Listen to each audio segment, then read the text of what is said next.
Hi everyone, welcome to the first segment of Grow's three-part mini-series where we will be discussing the topics of environmentalism, youth mental health, and performing arts in Brunei alongside passionate individuals and experts in these fields. This series will be in the process of filming in the next 3 weeks with a new topic each week.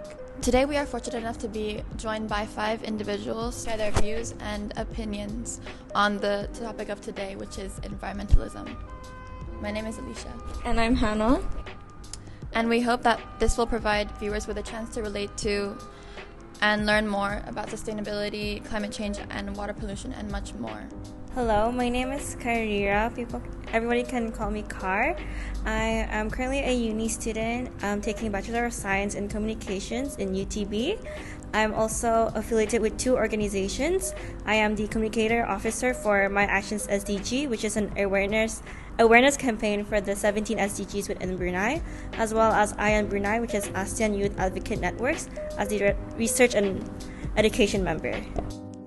Hi, I'm Frederick. So I'm from Reef Track Brunei. So my involvement in SDG is mostly on life below water, which we focus on cleaning up debris from underwater and also try and do coral propagation to maintain the sea temperature rising. Hi, my name is Amanda. I'm an individual. I'm not affiliated with any organizations, but I'm going to be majoring in animal science, and I'm very passionate about the ecosystem and animals. Azyani, and I'm in my 3rd year of uni, and I'm majoring in GED, which stands for Geography, Environment and Development Studies, and I'm currently interning with Green Brunei.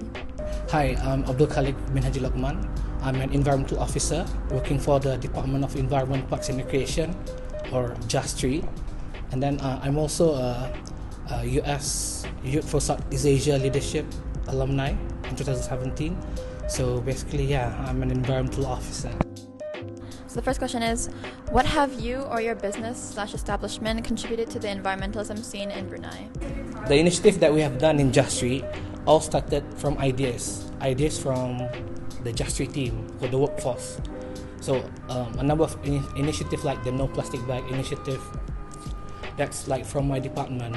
It started off as a weekend, then it goes day by day until finally we have a no plastic bag every day that goes in the supermarket. So currently, where do you stand with your relationship with environmentalism? Have you tried to make any changes? So since I'm not affiliated currently with any organizations, I'd say that my changes and what I've done for the environment is very individualistic. So for example, personally, I'm very influenced by my parents, and they are very environmental people, especially my dad. So he is really crafty and he is really money conscious, but it's not just about money. It's more that he doesn't mind spending more money if it's for a long-lasting, high-quality product. So the problem with the current world today is fast fashion. It's the worst problem right now that we face. So that really affects our environment, and I am unfortunately I used to take part in it a lot, like, stores like Shein and all that. It's just so easy to buy like $100 worth of clothes and you get like 60 outfits.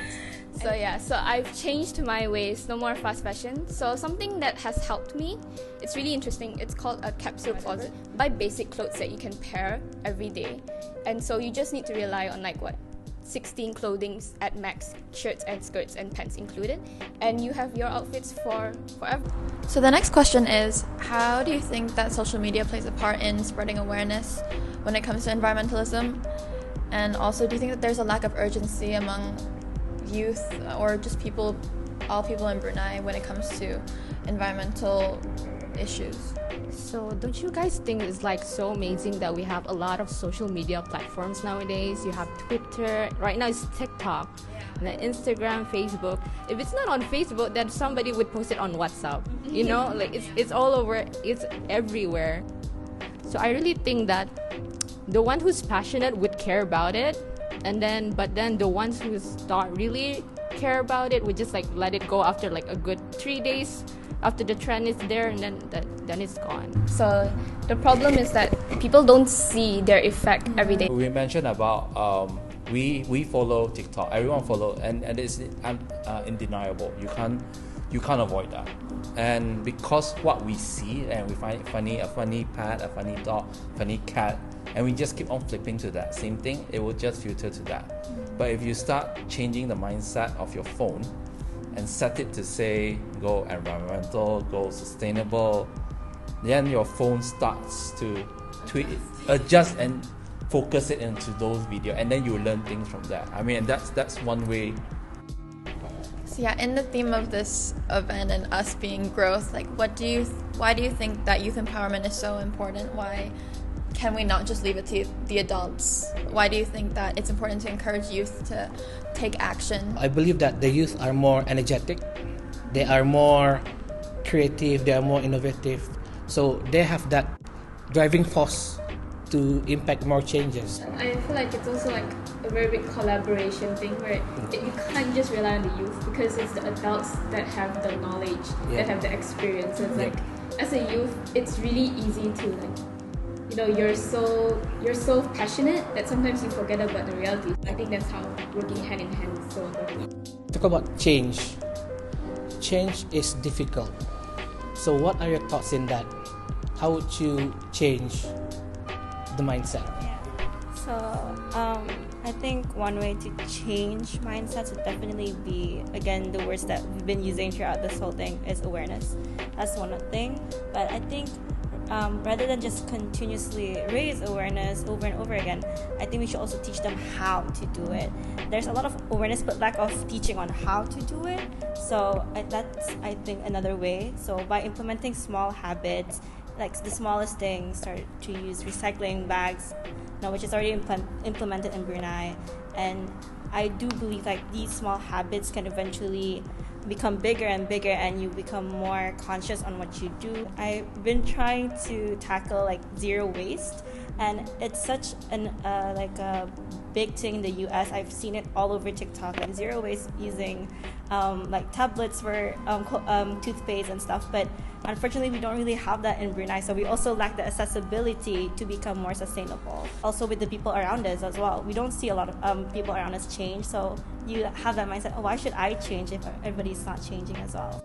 So also, as a Justry, one of our initiatives currently is that we're working with BWN. We're going through schools to educate, especially in the Kampung Air, the primary school. We go as far as Tutong, KB, and probably Tumburong soon. So we also appreciate that schools itself, the school introduced new program that on environmental awareness. So sometimes we don't need to tell the school; they are already environmentally aware of the situation. Also regarding that, I think it's important for organization to collab with schools as well.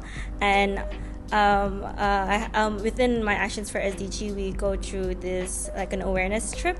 So recently, like last year, we went to PTE Tutong to promote awareness regarding the SDGs, and hopefully we will be doing more within other schools as well. I know about SDG when I was in high school, and then like I know more about environmentalism when I'm in uni. That's why this interest, like I have this interest back in high school, but then like now when I'm in uni, it's like increasing more because now I know more about this topic and what it has to do with it. So it's very amazing to see like changes like this. You know, you guys go to school. I feel that the ugly truth behind this is that whatever the NGO is doing is a temporary thing. I feel that if a school can add a segment, even for 5 minutes, to say it's a requirement, it will make the impact. The thing with inspiration and awareness as well, you won't reach everyone. You might only reach 1 or 2 people who care, but the general public might not really care. So I do agree that it is the school's responsibility to make it compulsory and regulated. Okay, so lastly, do you guys have any final messages for the youth when it comes to environmentalism in Brunei? My message to the youth is to take actions and try to raise awareness and seek out opportunities to be a part of organizations that promotes environmentalism or promotes advocacy, and hopefully you can branch out from there if you don't know where to start. To the youth, to me is be proud, because you need to make a million mistakes in order for you to achieve one thing. We are never truly an adult. We are never gonna be matured. Whatever we do, as you think, you look at us as role models, as matured person. Inside, we are still as kiddie, as childish as we want. We still have dreams and ideas that we believe that it will work, but we just don't need to speak it up. So speak up, try it. There's no wrong answer. Like what they've said, be proactive, take the initiative, and don't be afraid. Those small habits you take count. If you're too afraid to join an initiative or an organization, start small, start with yourself, start with your friends and your family. It all makes a difference. And don't ever be embarrassed. What you're doing is a good thing for the planet. And if you make a mistake, don't worry, no one's perfect. It takes time. So give yourself time and learn from the people around you. My message to you guys who is very interested about environmentalism or sustainability and you feel very afraid to try just because like not a lot are doing it, just do it. Just do it, just try it, because like even though you feel like what you're doing for yourself does not have an impact to a lot, it still contribute to the betterment of the environment, even though it's just little. But then if you keep it up and if you bring your friends, your family, you educate other people, it will make a bigger change. Don't be afraid to change. Change is difficult. A wise man once said, the secret to change is to focus your energy not on fighting the old, but to build the new. Make sure you stay tuned for next week when we tackle the topic of youth mental health. On August 28th, we have our next big event called Art and Adolescence 2. Okay. That's a wrap. Yeah.